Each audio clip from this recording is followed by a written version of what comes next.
2010 for the Executive MBA. And my reason for doing that is Henley had a fantastic reputation as a management college. And also the MBA that I undertook was a 3-year program. And it gave me the flexibility to study while I was working full time. Prior to joining Henley, I'd always worked and travelled nationally and internationally, and I couldn't commit to being on site for a 2-year program. So the flexible learning MBA really was a win for me in the sense of going to Henley.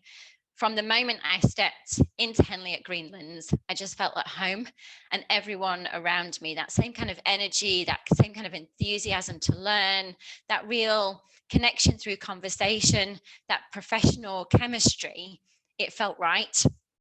And what better place to study than Greenlands? All these years on, I always remember someone saying to me in the library, once you graduate, this will be your community and your club for life, so to speak, in terms of your country club. And that's always stayed with me. There's nothing better than sitting by the river and watching the rowers go by, and it just helping to clear your head. So my background prior to Henley was, and what led me to an MBA is I had participated in a global leadership program with General Electric. I was in top talent, 120 people globally on a sales and marketing leadership program. That program had required an MBA, but as top talent, I hadn't actually got an MBA. And this was around about 2008, 2009. So this was heading into the financial crash. And unfortunately, my sponsoring business in GE and the regional office in GE was dissolved as part of the financial crash. And so through a very difficult and painful redundancy situation, decided I'm going to go and get an MBA. And so I'd already almost done the pre-program that you would do post MBA and came back and got my MBA. So my MBA and my journey to MBA, everybody's story is unique and everyone's reason and rationale for doing an MBA is very, very different. But one thing that really resonated with me when I started the MBA was the breadth and the size of the alumni network. And I hadn't actually understood that or appreciated that before I joined Henley to do my MBA. I'd worked all over the world. My background at that time was in sales and marketing. Through the leadership program in GE, I'd moved into transformation. So really about fixing end-to-end processes and ways of working in sales teams, driving significant revenue through the potential and prioritization of a book of clients, for example. And the MBA really was going to give me that opportunity to look holistically across a business and open up more opportunities. And more importantly, the MBA was going to be mine. And regardless of what happened in my career or any restructures or any redundancy situations, that MBA was mine to keep, and it's portable and transferable. And that's something that I would still say to people today that are considering doing an MBA, that it will always be yours to keep, regardless of where your career takes you. So, back to that networking thing in Henley, I've always known the power of a network, and my network is my net worth. I don't know every answer. I'm never going to know every answer. But the more people I have in my network and the more connections and authentic connections and true connections that I make, the more I'm going to be able to drive forward in my career by being able to work with people and collaboratively bring people onto projects. So my part in the Henley community has really evolved from there. When we were doing our exams, I remember someone saying to me in my study group, how is it that you're friends with everyone in our cohort? And I said, well, it's just the power of connection. And this person then realized that because I'd built those relationships and made those friendships in my cohort, it was part of a core group that was sharing exam preparation notes.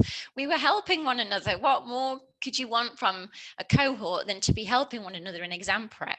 So it was really that benefit of, we're all in this together. We're all from different industries, but we all have a common goal of being successful in gaining our MBA.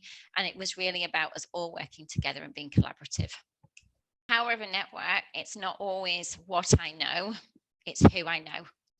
And I've really enjoyed over the years going to the various different Henley events, lunches, breakfasts, different networking events, different leadership speeches and talks, because you always learn something. You learn something from the person presenting, and you learn something from the alumni that you meet on the day or at the event. And there's a richness in that. I don't always have time to read. I'd love to be able to read more, but sometimes it can be those snippets of conversation. And whilst I graduated in 2014, I was a very active alumni in London.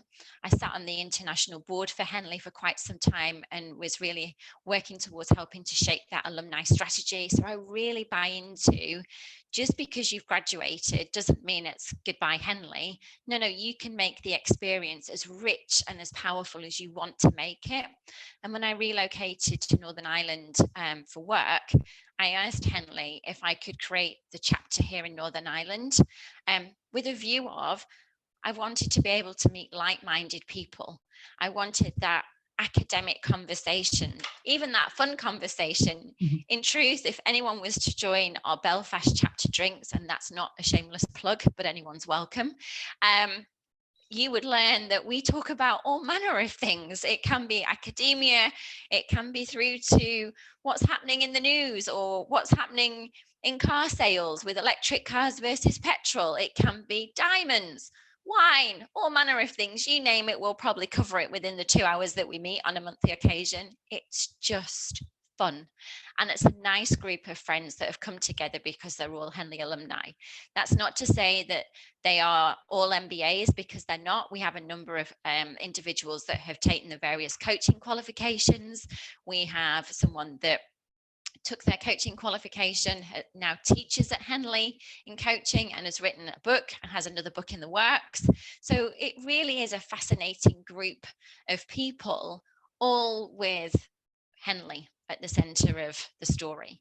And so that's what motivates me to really keep in touch, that opportunity to learn from one another. And the fact that I think everyone I've met so far, I'd say we're very altruistic, all about helping one another, paying it forward, even seeing some of the current alumni coming through. I know they're not yet graduated, but we would regard them as alumni in the sense that they are studying at Henley, and just being able to kind of give them advice or even open our networks to them and really support them on their journey and see them flourish and see them successful, I think is just a really wonderful way of giving back to Henley. One piece of advice, that would be difficult. I've probably got two, in all honesty. I've been incredibly fortunate. Pre the crash, I'd lived and worked in the US.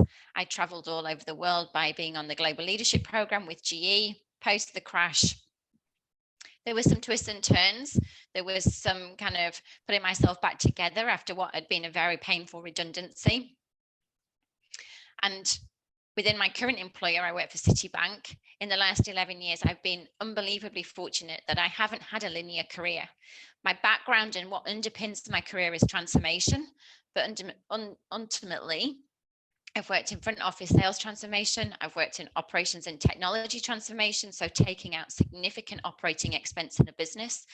I moved into the investment bank in Citi and into a technology role to create a global learning and development program.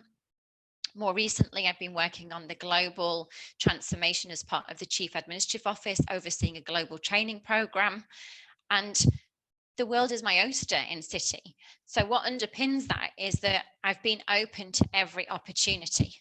Even when I've thought, oh my goodness, how on earth would my experience or my skill set fit? I've gone and had that coffee chat. I've gone and read that strategy document. I've gone and studied. I've got my mind map pad out, and I've really given thought to where are my skills, where are my strengths, what do I fundamentally enjoy, and where would that fit? So that would be my first piece of advice. And perhaps more recent learning, and something that was incredibly painful, but what wisdom it has given me is, if you're in a situation where you're not valued for what you can bring to the table, then it's making that decision to walk away. And knowing that you have that skill set and you have that toolkit and that you've worked hard for those qualifications and that MBA, and that they are yours to keep. So you have to make that decision, as much as it's hard and it takes a lot of strength to do so, to walk away from that situation. There is nothing to be gained by trying to explain to anybody your value if they don't have the emotional bandwidth to hear your value. So the best lesson I've learned more recently is not to waste my time, to walk away and find something that is more suitable, and to find an environment where I'll be fully supported, and I'll be valued for what I bring to the table and what I can add value and give back to the business.